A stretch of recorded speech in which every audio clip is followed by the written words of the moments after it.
할렐루야. 하나님의 사랑과 은총이 넘치시기를 축원합니다. 오늘 11월 6일입니다. 벌써 11월 달이 됐군요. 어제 귀한 예배를 드리고 또 하나님의 귀한 은총과 은혜가 넘치게 한 것을 감사드립니다. 오늘 말씀은 지혜로운 삶의 구체적인 내용에서 지혜로운 삶을 살기 위해서는 어떻게 해야 되느냐 하는 말씀을 같이 에베소서 5장의 후반부의 말씀을 통해서 배웁니다. 오늘도 5장 18절부터 시작되는 말씀을 통해서 한 구절 한 구절씩 성령 충만한 삶 그리고 지혜로운 삶의 조건을 같이 생각해보는 귀한 시간 되기를 바랍니다. 5장 18절 말씀은 이렇게 되어 있습니다. 우리나라 번역에는 술에 취하지 마십시오. 거기에는 방탕이 따릅니다. 성령의 충만함을 받으십시오. 이렇게 되어 있거든요. 근데 이제 영어 성경을 보면은 재밌어요. 와인에 취하지 마십시오 라고 되어 있습니다. 포도주에 취하지 말라라고 하는 얘기죠. 우리가 이제 술 취하지 말라 그러면 흔히 그냥 무슨 소주라든가 또는 무슨 맥주라든가 양주라든가 이런 것들을 생각하기가 쉽습니다만은 사실은 이 성경이 쓰여지는 그 당시에는 소주나 양주나 맥주나 이런 것들보다는 모든 사람들이 흔히 마실 수 있었던 것은 포도주였습니다. 왜냐하면 포도주가 사실은 그 알코올 성분이 있기 때문에 술이기도 하지만은 그러나 그 지역이 석회질이 많이 나는 지역이었기 때문에 포도주를 또 하나는 물처럼 마시기도 한 것을 생각할 수가 있고요. 예수님께서 최초로 기적을 일으키신 것도 물로 포도주를 만든 사건이기도 하죠.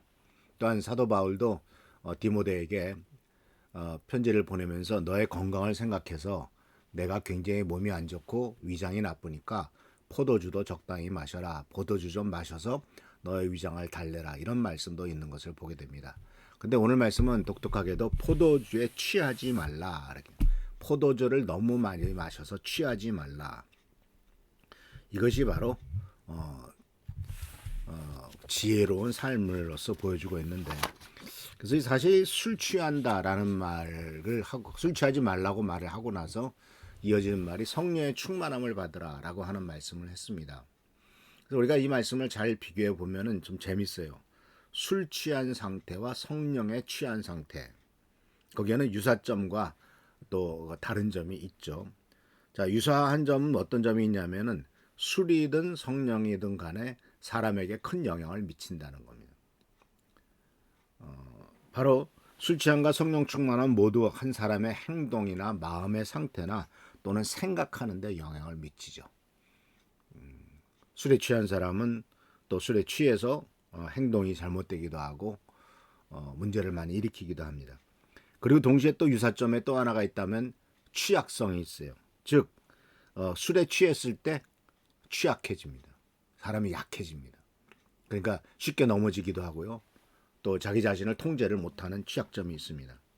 그래서 신체적인 또는 사회적인 위험에 노출될 수도 있고 술 취함으로 말미암아 자빠져서 또는 넘어져서 아주 큰 곤욕을 치르는 경우도 많이 볼 수가 있습니다. 심지어 술에 취해서 특히 크게 잘못하는 것이 바로 뭐냐면 절대로 하지 말아야 될 일이고 아주 심하게 사실은 처벌해야 될 일이 바로 뭐냐면 술 취한 상태에서 운전하는 일이겠죠. 자기가 죽는 게 아니라 남을 죽이고 뉴스에도 보면은 술 취해서 운전하는 바람에 정말 애꿎은 사람 많이 죽이고 한 가정의 가장을 죽인다든지 자식을 죽이는 이런 끔찍한 일들을 많이 저지르는 것을 볼 수가 있습니다. 근데 반대로 성령 충만함에 있어서의 그 취약성은 뭐냐면 성령의 충만함이 부족한 상태가 취약한 거죠. 성령으로 채워지지 않고 세상의 욕심으로 채워지면은 역시 하나님의 뜻보다는 세상적인 욕심 속에 나가게 되지 않겠습니까? 그런데 이제 이런 것이 비슷한 점이라면 다른 점이 있죠. 이 술 취함은 바로 외부로부터 들어오는 것이죠. 외부에서 들어와서 영향을 미칩니다.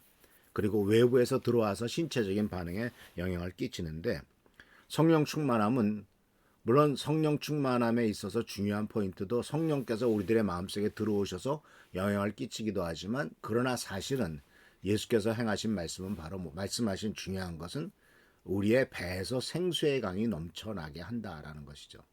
그러니까 성령께서 우리들 속에 계시고 이 성령의 충만함은 성령께서 우리의 삶을 우리의 몸을 성전으로 삼아서 충만하게 계실 때 사실은 우리 속에서부터 놀라운 축복과 역사가 나타나고 영적인 변화가 나타난다는 것입니다. 그래서 이와 같이 술 취함은 외적인 요인이지만은 성령 충만함은 내 속에서 하나님께서 역사하시는 것이라는 것을 생각할 수가 있고요. 그리고 이 술 취함과 성령 충만함은 그 나타나는 효과에서는 아주 큰 차이가 나타나죠. 술에 취했을 때는 바로 혼란과 균형의 손실과 판단 능력의 저하 등 많은 부정적인 영향이 있습니다. 그리고 이것은 알코올 중독에 빠지게 되고, 중독이 되었을 때는 술이 술을 부르고 나중에 술이 사람을 먹는 이와 같은 끔찍한 일도 생기지 않습니까? 근데 성령 충만함은 그 효과가 참 성령의 열매로 나타나죠. 사랑과 희락과 자비 양성과 충성과 이렇게 나타나는 이 놀라운 축복된 역사는 바로 성령의 열매이고, 이것은 바로 긍정적인 영향을 끼치고 하나님의 자녀들이 하나님의 백성으로서 축복된 삶을 살아가게 하지 않습니까? 그리고 지속성과 영향력에 있어서도 술 취함은 일시적이죠. 시간이 지나면 소멸됩니다. 그러나 성령 충만함은 믿는 자의 삶 속에서 영원한 영향을 미치죠. 그리고 지속적으로 더욱더 발전해 나가고 성장과 변화를 지속적으로 이끌어 나가는 것이 바로 성령 충만함의 모습입니다. 마지막으로 또 다른 점이 있다면, 술 취함은 즉각적인 쾌락을 취하거나 또는 잊어버리기 위해서 또는 즐기기 위해서 먹게 됩니다. 슬프다고 술 한 잔, 기쁘다고 술 한 잔, 그런 말 있지 않습니까? 또는 문제가 터졌다고 도피하기 위해서 술 한 잔, 이렇게 술이 아주 다양한 이유를 대가면서 먹습니다. 그러나 성령 충만함은 그러한 목적이 아니라 온전히 하나님과의 깊은 관계를 추구하고 하나님과 더욱더 깊은 사랑과 축복 가운데서 나아가도록 하기 위한 것이죠. 영적 성장과 하나님의 뜻을 이행하기 위해서 우리들은 성령 충만함을 받아야 될 것입니다. 그래서 이와 같이 성령 충만함과 술 취함은 비슷한 점이 있지만, 그러나 그 결과는 굉장히 다르다라는 사실을 우리들에게 가르쳐 줍니다.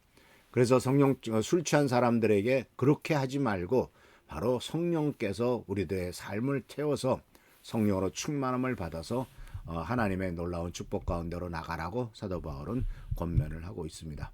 그래서 오늘 말씀은 술 취하지 말라, 당시 말로는 와인에 취하지 말라라는 말이었고, 그리고 이것이 바로 하나님께서 지혜로운 삶을 살아가는 것은 술에 취한 것이 아니라 성령으로 충만하고 성령에 취해서 사는 것이 지혜로운 삶이란 것을 가르쳐 주는 것을 꼭 기억하시면서 하나님의 은혜 가운데 나가는 귀한 성도들 되시기를 축원합니다. 할렐루야, 축복합니다. 기도합니다. 오늘도 주님의 은총과 은혜 가운데서 놀라운 하나님의 사랑과 은혜를 누리는 귀한 하루가 되기를 하나님께서 도와주시기를 바랍니다. 우리들은 연약합니다. 부족합니다. 주님 도와주시고 우리의 삶 속에 하나님의 위로와 돌보심, 특별히 성령 충만함이 지속될 수 있도록 인도하여 주옵소서. 오늘도 함께하여 주옵시고 지켜보살펴 주시기를 바라옵고 예수님의 이름으로 축복하며 간절히 기도하옵나이다. 아멘. 교회와 나라 민족을 위해서 또 우리 교회 성도님들을 위해서 기도하시고 매일매일 성령 충만한 하루가 되기를 축원합니다. 할렐루야, 축복합니다.